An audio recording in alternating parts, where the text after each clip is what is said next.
Quel est l'enfant le plus insupportable, le plus insupportable selon vous? Dites-le moi en commentaire. Perso, les jumeaux Scavo. I can't. Je compte sur vous. D'accord. Desperate Housewives est profondément marqué par un double standard de genre. D'un côté, les garçons bénéficient d'une indulgence presque illimitée. La série s'évertue à les surprotéger, excusant leur pire comportement sous le refrain du « Boys will be boys ». De l'autre côté, les filles subissent un traitement radicalement différent. Dès leur plus jeune âge, elles sont adultifiées et parentifiées. On leur demande d'être des piliers émotionnels, de mères défaillantes ou d'assumer des responsabilités d'adultes alors qu'elles ne sont encore que des enfants. Pire encore, la série entretient un rapport extrêmement troublant avec la sexualisation précoce des enfants et des adolescents, banalisant des relations prédatrices ou des dynamiques inappropriées sous couvert de comédie sentimentale. Girls and fellas, il est temps de parler du traitement des enfants de Desperate Housewives. Hello girls, hello fellas, je m'appelle Rose, je suis votre go, la Troupe Girl. Si vous êtes nouvelle, si vous êtes nouveau, et si comme moi, vous voulez détruire vos souvenirs d'enfance de manière totalement objective, abonnez-vous. C'est fait. Merci et merci à ceux qui ont déjà déposé leur valise ici, ça fait chaud au cœur. Aujourd'hui, on retourne à Fairview pour décrypter l'enfance à deux vitesses de Desperate Housewives. Comment cette dynamique toxique s'est-elle installée sous nos yeux? Et surtout, quelles cicatrices invisibles ce deux poids deux mesures laissent-ils sur leur avenir? Mettez-vous à l'aise, prenez du thé, du café ou du matcha et c'est parti! C'est l'histoire de Ivy, une jeune femme sucrée qui touche enfin son rêve du doigt, devenir une danseuse reconnue et pouvoir vivre de sa passion. Car notre go vient d'un milieu défavorisé, mais tout bascule quand elle rencontre Jérôme. Le gars est beau, il est riche, pimenté, issu de l'une des familles les plus puissantes du pays et il lui offre la sécurité, mais à une seule condition, qu'elle abandonne tout pour lui. Entre la passion pour son art et la tentation de se laisser porter par un bad boy millionnaire, quel prix Ivy est-elle prête à payer? Si vous aimez les histoires de choix impossibles et de dilemmes amoureux, si vous aimez le piment et le drama, comme moi, Marqué est fait pour vous. Elle se lit facilement. Oui, ce livre est une meuf. Et surtout, ça soutient mon travail. Merci de soutenir mon travail. Le lien pour vous procurer Marqué est juste ici en description. Foncez et venez me dire ce que vous en avez pensé et surtout ce que vous aurez choisi à la place de notre go Ivy. Merci girls, merci fellas, and back to the video.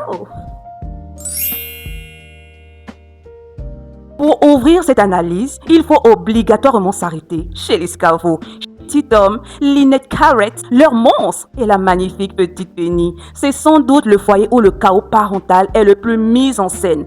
Mais c'est aussi là que le double standard entre garçons et filles saute le plus aux yeux. Commençons par la fratrie masculine, Porter, Preston et Parker. Dès le premier épisode, le temps est donné. Pendant la veillée funèbre de Marie de Keeper, un moment de deuil et de respect, que font les jumeaux? Ils plongent en maillot de bain dans la piscine des Young devant tout le monde, ridiculisant leur propre mère. Vous savez, la trad mom de la série. Ce qui donne l'une des scènes les plus tristes et énervantes ever. Et la réaction? Une petite réprimande étouffée, un rire nerveux, et c'est tout. Aucun choc moral. Mais ce n'est que le début. Ces enfants vont peindre une camarade de classe en bleu. Sérieux, tes bonbons font ça à ma fille. Tu les défends, on se bat de mère à mère. Surtout si tu leur trouves des excuses bidons. J'ai pas le temps. On se bat. Et Lynette ose remettre la faute sur la petite fille en disant « Mais pourquoi n'a-t-elle pas réagi plus tôt ?» Sérieux, c'est la petite qui aurait dû réagir plus tôt et pas tes monstres qui auraient dû mieux se tenir. Vous voyez comment ça commence? C'est pas fini. Ils vont voler dans tout le quartier, se font expulser de l'école et poussent Lynette à une véritable crise de nerfs qui l'amènera jusqu'à l'addiction aux médicaments. Pourtant, quoi qu'ils fassent, les garçons bénéficient d'une immunité totale. Ils ne reçoivent jamais la moindre réelle correction. Vous vous rappelez comment Lynette a pété un câble quand ces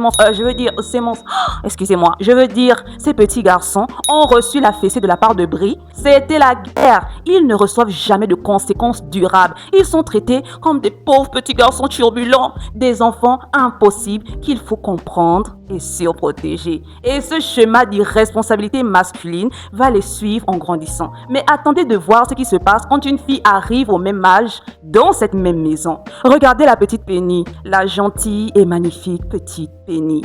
Quand Penny atteint l'âge qu'avaient les garçons au début de la série, la dynamique est radicalement inversée. Elle n'a pas le droit d'être une enfant turbulente. Au contraire, Penny est entièrement parentifiée. On lui colle sa sœur Paige, qui vient de naître dans les bras. On la transforme en nounou de remplacement pour que Lynette ait enfin du temps pour elle. Ah, que c'est beau! Vous vous rappelez de ce qui s'est passé quand Lynette a laissé la petite Penny entre les mains de ses frères en saison 1? Oh, ne cherchez pas! Cet épisode n'existe pas. Là où ses frères avaient le droit de tout détruire sans rien payer, Penny doit mûrir à une vitesse éclair pour pallier à l'incompétence de ses aînés et au surménage de ses parents. Mais l'exemple le plus frappant du double standard chez les Scavo, et de très loin, c'est le cas de la petite Kayla. Kayla s'installe dans la famille après le décès de sa mère, Nora. C'est une enfant perturbée, manipulatrice et clairement dangereuse. Oui, cette petite fait vraiment peur, mais c'est plus dû à comment elle est filmée et à la musique en fond quand elle apparaît. Mais on oublie très vite que c'est aussi une enfant qui subit un gros changement, a vu sa mère partir le matin et n'est jamais revenue. Mais analysons la façon dont la série traite les faits. Au début, Kayla n'est pas la mauvaise de la gloire, c'est juste une enfant. Son changement survient après le décès de sa mère, ce qui veut dire que oui, elle a besoin de patience, de compréhension et d'un vrai suivi. Ce qui est bizarre, c'est que Kayla est présente pendant des épisodes entiers et se comporte normalement. Que s'est-il passé entre-temps?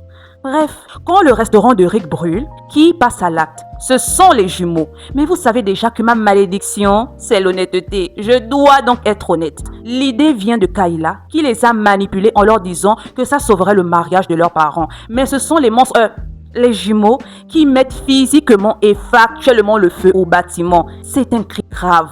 Au début, quand on croit que ce sont les jumeaux qui ont fait le coup, ce qu'ils ont fait, je le rappelle, on propose à Lynette de les emmener voir un psy. Lynette s'oppose fermement à cette idée, selon laquelle ces monstres, ces enfants, pourraient avoir des problèmes psychologiques. Psychopathique, dirais-je. Mais dès qu'elle apprend que c'était en fait l'idée de Kayla, que fait Garrett? Les jumeaux sont immédiatement dédouanés. Ce sont de pauvres petites victimes manipulées. Ils n'ont pas fait exprès. Ils ne se rendaient pas compte. On efface leur responsabilité criminelle d'un revers de main. Pour Kayla, en revanche, le traitement est expéditif. Chez le psy direct, on ne réfléchit même pas. Quand Kayla pousse Lynette à bout en proférant des menaces sur la petite Paige dans le magasin, Lynette finit par faire une chose qu'elle n'a jamais faite avec ses propres fils. Malgré des années de chaos absolu, elle lui met une gifle monumentale. Je ne vais pas mentir, la petite est allée trop loin dans ses propos. Mais oui, c'est aussi une enfant. Vous vous rappelez de comment Lynette a réagi quand Brie a osé frapper ses enfants à elle? Et je suis sûre que si elle s'est permise de frapper Kayla, c'est parce qu'elle savait que sa mère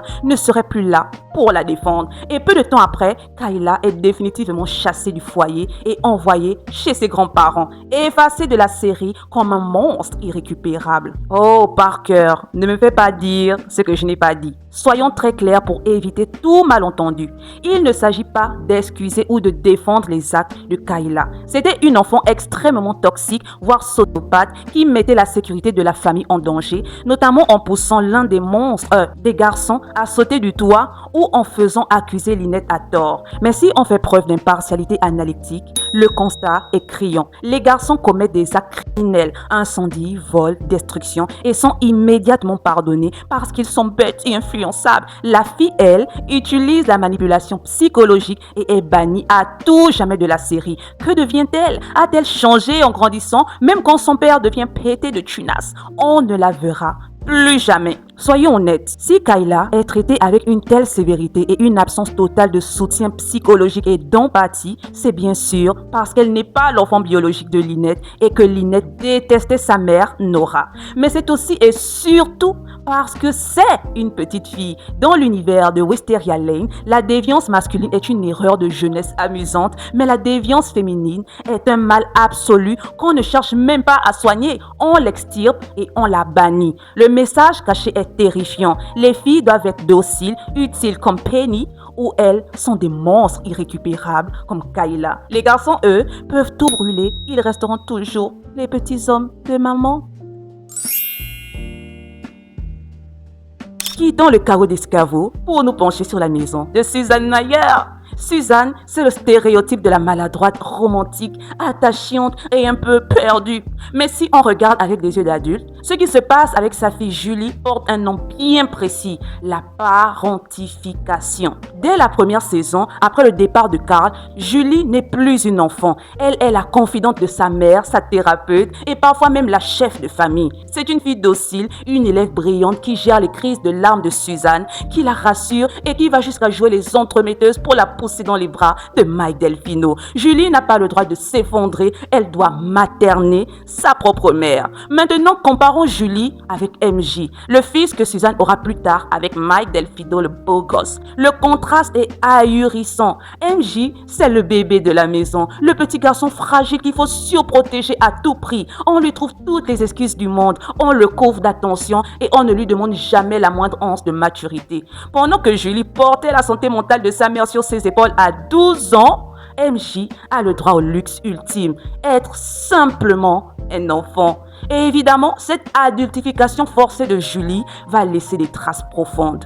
En grandissant, Suzanne est complètement choquée de voir les choix amoureux de sa fille. Elle tombe des nues quand Julie se met en couple avec des hommes mariés, des hommes beaucoup plus âgés qu'elle. Mais comment s'en étonner Margot? Quand une petite fille est privée d'une figure paternelle stable et doit agir comme une adulte avant l'heure, il est logique qu'elle cherche soit une figure d'autorité chez un homme plus vieux, soit le chaos total qu'elle a toujours connu. Julie a des parents issues.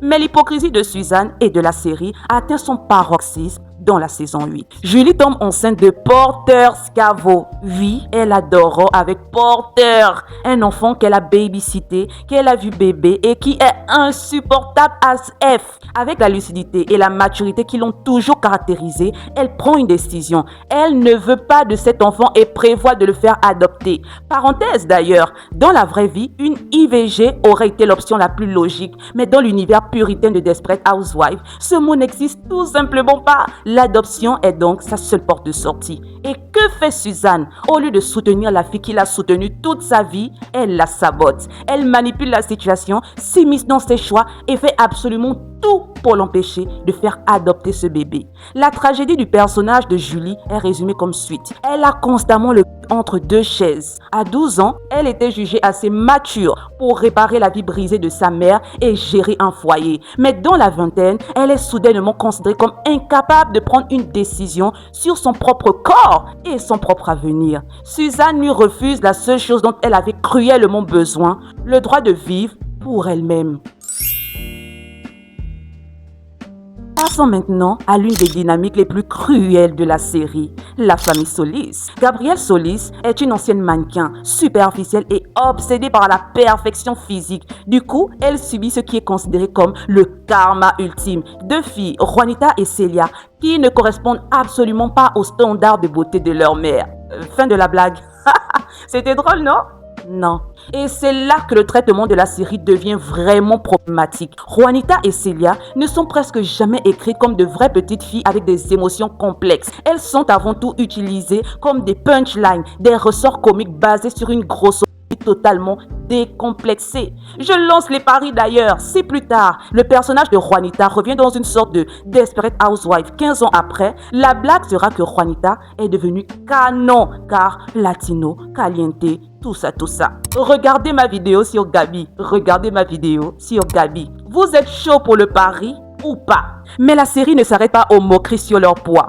Elle associe directement leur apparence physique à des traits de caractère extrêmement péjoratifs. Parce qu'elles sont plus robustes, les scénaristes les privent de toute fragilité ou innocence. On en fait des brutes. Juanita est littéralement présentée comme une bully alors qu'elle n'a que 4 ans. On la voit terroriser un garçon pourtant surprotégé comme MJ Delfino. Elle le brutalise, le domine et la série joue ça sur le ton de l'humour noir. La grosse fille agressive qui s'en prend au petit prince fragile mérite que sa mère vienne la pousser au sol. Pire encore, elles sont écrites pour être les bourreaux de leur propre mère. Là où les jumeaux Scavo faisaient tourner Lynette en bourrique de façon espiègle, Juanita et Celia sont souvent dépeintes comme purement insupportables, ingrates, voire physiquement menaçantes envers Gabi. Sous prétexte qu'elles ne sont pas minces et dociles, la série leur refuse le droit d'être perçues comme des enfants vulnérables. On ne cherche jamais à comprendre leur mal-être. Non, on les caricature. Les garçons qui font des bêtises sont des gamins pleins d'énergie. Les filles qui sortent des normes esthétiques sont des tyrans domestiques.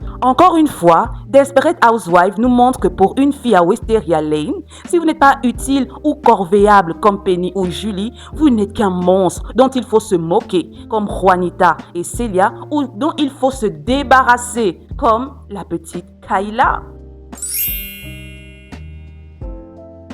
Au premier abord, la maison de Bree Van de Kamp, Bree the Goat, semble héberger les deux adolescents les plus odieux et insupportables de toute l'histoire des séries. Andrew et Daniel rivalisent d'ingratitude face à une mère qui tente désespérément de maintenir l'illusion d'une famille parfaite. Mais si l'on regarde attentivement leur motivation, une différence fondamentale apparaît dès les premières saisons. Andrew agit par pure sadisme et désir de vengeance. Andrew déteste sa mère Bree et idéalise son père Rex. Il cherche méthodiquement à détruire sa mère, à briser son armure, à la pousser à bout et surtout le faire devant tout le monde. Daniel, elle, agit par manque cruel d'attention. Elle est la fille négligée du foyer, celle dont on ne se soucie que lorsque son comportement dérange l'image parfaite de la maison. Et pourtant, à mesure qu'ils grandissent, le traitement accordé à l'un et à l'autre par Bree et par la série elle-même prend une tournure d'une injustice saisissante. Parlons d'Andrew. Rappelons-le,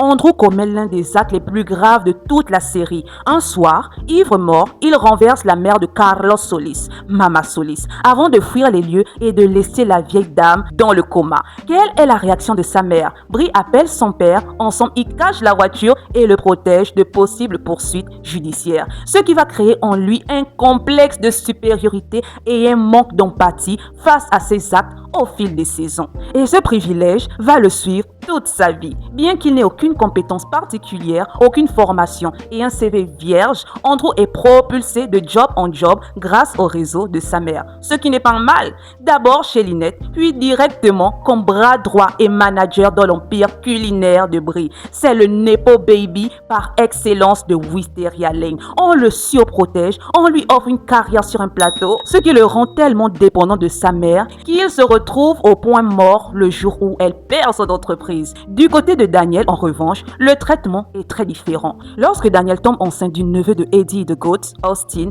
elle ne veut pas de cet enfant. Avorte quoi? On ne connaît pas. Bree n'y voit pas une détresse adolescente à accompagner, mais une tâche sur la réputation familiale. Elle enferme sa fille dans un couvent et met en scène une fausse grossesse grotesque pour s'approprier le bébé. Pour Bree, l'enfant à venir, le petit Benjamin, représente sa dernière chance d'être une bonne mère. Au détriment total de Daniel, la série transforme la vraie mère en figurante de sa propre maternité. Le pire, c'est que lorsque Daniel finit par se marier et revient récupérer son fils, elle a grandi, elle est stable et mature. La mise en scène de la série nous pousse à plaindre Bree comme si Daniel était la méchante qui brisait une famille alors qu'elle ne fait que récupérer l'enfant qu'on lui a pris dans un moment de vulnérabilité. D'ailleurs, la façon dont la série traite l'évolution de Daniel est très révélatrice. Quand elle épouse un riche avocat, le scénario présente cette union comme le hold-up du siècle, comme si une fille considérée comme vide et superficielle ne pouvait réussir que par accident ou par manipulation. Mais la suite prouve le contraire et c'est surtout parce que les temps ont changé depuis et on ne peut plus rien dire, vous savez. Plus tard, c'est Daniel et elle seule qui réussit à bâtir une véritable indépendance financière en lançant son entreprise de balançoires de fitness qui sont en réalité des balançoires érotiques. Même si Bree s'en offusque avec son hypocrisie habituelle, Daniel crée son propre business, gère sa vie seule et ne doit rien à personne. Queen! Le constat est sans appel. Andrew, malgré un crime d'une gravité absolue et un comportement sadique, a été constamment couvé, employé et pardonné sans jamais apprendre à construire quoi que ce soit par lui-même. Et Daniel, négligé, a été forcé à grandir beaucoup plus vite pour survivre au contrôle de sa mère et se tailler une place dans le monde. Jusqu'ici, nous avons parlé de la façon dont la série traite l'éducation et la discipline. Mais il y a un aspect encore plus troublant dans l'écriture de Desperate Housewives, son rapport à la sexualisation des adolescents. Si l'on prend du recul sur l'ensemble de la série, Wisteria Lane est le théâtre d'un nombre effarant de relations entre adultes et mineurs. Mais au lieu de questionner la responsabilité des adultes, le scénario utilise deux artifices très pernicieux. Le cas le plus emblématique est évidemment la liaison entre Gabrielle Solis, 29 ans, et John Rowland, 17 ans. Quand cette relation commence, John a en réalité 16 ans. C'est un lycéen. Gabrielle est une femme mariée, adulte et déjà connue pour ses aventures rocambolesques, comme le dit clairement Carlos lors de leur toute première apparition. Oui, il faut sexualiser la latino de la série le plus vite possible. Quoi? Détourner des clichés? Mais vous êtes fous, vous! Légalement et moralement, il s'agit d'un détournement de mineurs pur et simple. Pourtant, comment la série nous vend-elle cette histoire? Comme une histoire caliente et drôle. La série présente John comme un jeune homme consentant, presque le chanceux de l'histoire. Je ne vais pas vous mentir, beaucoup de jeunes garçons pensent comme ça. Et Gabrielle est montrée comme une femme simplement délaissée. Pourtant, elle aurait pu se trouver un homme de son âge, ou divorcer, ou se trouver un homme de son âge. Mais le sommet de la perversion narrative arrive dans la saison 2 avec la relation entre Andrew et le parrain de sobriété de Brie, Peter Macmillan. Rappelons les faits. Andrew a 17 ans. C'est encore un mineur. Peter est un homme âgé de plus de 40 ans. Andrew dort avec lui dans le seul et unique but de détruire la vie de sa mère. Car oui, Brie Van de Kamp était amoureuse du bouc en question. Et quelle est la réaction de la série? Le scénario dépeint Andrew comme un monstre sociopathe, un manipulateur qui a piégé ce pauvre adulte. Mais analysons la réalité légale et psychologique. Un homme de 40 ans ne se fait pas piéger par un adolescent de 17 ans. La responsabilité d'un acte sexuel entre un adulte et un mineur incombe toujours et intégralement à l'adulte. En transformant le mineur en prédateur machiavélique et l'adulte en victime crédule, Desperate Housewives opère une inversion de la culpabilité tout simplement révoltante. On pourrait aussi citer Catherine Mayfair, qui a eu une relation intime avec le cousin de Suzanne, Tim, alors que celui-ci n'était encore qu'un enfant. Là encore, l'histoire est traitée des années plus tard sur le ton de secrets croustillants du quartier, sans jamais nommer la gravité de cet acte. Et le constat n'est pas plus glorieux du côté des jeunes filles, en particulier avec Danielle Van de Kamp. En saison 2, Danielle Van de Kamp, 16-17 ans, entame une relation clandestine avec Matthew Applewhite, qui a 19 ans. Mais la série la montre systématiquement comme une adolescente hyper sexualisée, agressive et obsédée, enlevant toute notion de vulnérabilité de son personnage. Lorsque Daniel entame une relation avec son professeur d'histoire, le problème du grooming en milieu scolaire est balayé d'un revers de main. C'est traité comme un potin de couloir comique. Alors, comment la série a-t-elle réussi à faire accepter cette dynamique au grand public pendant des années sans provoquer un scandale absolu? Deux stratégies majeures ont été utilisées. Premièrement, l'inversion de l'initiative. Dans presque toutes ces histoires, ce sont les mineurs qui sont montrés comme des initiateurs, les séducteurs ou les consentants enthousiastes. On prive ainsi la situation de sa réalité prédatrice en créant le mirage d'un rapport d'égal à égal. Deuxièmement, le choix du casting. Pour incarner ces adolescents de 16 ou 17 ans, la production a systématiquement casté des acteurs jeunes adultes. Jess Melkoff avait 25 ans quand il jouait John Rowland, qui avait 17 ans. Avec des plastiques parfaits, ses musculatures développées et des physiques très avantageux, visuellement, le téléspectateur ne voit pas un enfant de 16 ans face à un adulte. Il voit deux adultes séduisants à l'écran. C'est un trompe-l'œil visuel conçu sur mesure pour faire passer la pilule, mais sur le fond, le message véhiculé par Wisteria Lane est dévastateur. Les adultes ne sont jamais vraiment coupables de leurs pulsions et les adolescents sont toujours les seuls responsables de leur propre sexualisation. En prenant du recul sur l'ensemble de la série, une question s'impose. Pourquoi ?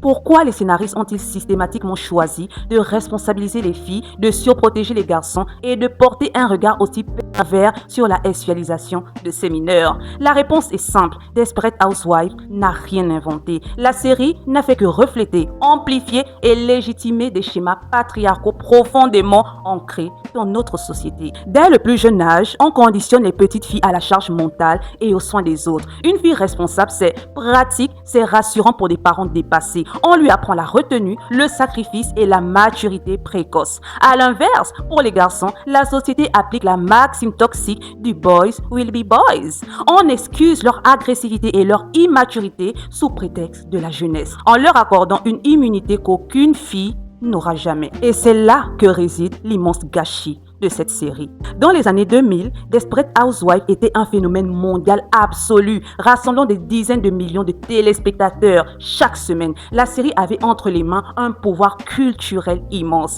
Elle aurait pu utiliser cette vitrine extraordinaire pour désacraliser les rôles de genre, renverser les stéréotypes, nous montrer des petites filles préservées dans leur innocence et des petits garçons responsabilisés face à leurs actes. Mais elle a préféré le confort du statu quo et la facilité de la satire conservatrice. Il faut dire que la ligne idéologique de la série ne doit rien au hasard. Son créateur, Mark Sherry, est l'un des rares showrunners d'Hollywood ouvertement républicain et conservateur. Et cela se ressent dans chaque pore de Wisteria Lane. Est-ce que l'objectif de la pensée conservatrice traditionnelle est de dénoncer ou de détourner ses rôles? Absolument pas! Au contraire, la vision traditionnelle de la famille américaine repose sur la représentation stricte de ces rôles d'un autre temps. Dans ce modèle, la femme et par extension la jeune fille doit être le pilier moral, la gardienne du foyer et la sacrifier. L'homme et par extension le jeune garçon incarne l'autorité future, l'ambition et bénéficie d'un droit à l'erreur quasi illimité. Ce qui est drôle, c'est que plus tard, ce sont ces mêmes hommes qui obtiendront des postes à haute responsabilité dans de grandes entreprises. C'est pour cela que la culpabilité des adultes dans le détournement de mineurs est constamment transférée sur les adolescents. Dans cette vision du monde, admettre qu'un adulte est un prédateur envers un jeune garçon ou une jeune fille remettrait en cause la respectabilité de la communauté. Il est bien plus rassurant pour le public de se dire « L'adolescent est consentant, manipulateur ou déjà assez mûr pour son âge, donc ça va, n'est-ce pas ?» Eh bien, ça ne va pas. En revisionnant Desperate Housewives aujourd'hui, le constat est sans appel. La série a systématiquement fait payer à ces petites filles le prix fort de la maturité, tout en offrant une immunité quasi totale à ces garçons. Et vous, quel traitement de personnage vous a le plus choqué avec le recul? Est-ce le fait de faire passer une petite fille qui vient de perdre sa mère pour une méchante sorcière, comme Kayla, la parentification de Julie ou l'impunité des jumeaux Scavo? Dites-le moi en commentaire, likez la vidéo, abonnez-vous si ce n'est pas déjà fait, procurez-vous marquer lien en description pour le piment, le drama et surtout pour soutenir votre go. Prenez soin de vous. Et quant à moi la Trop Girl, je vous dis exo, girls and fellas.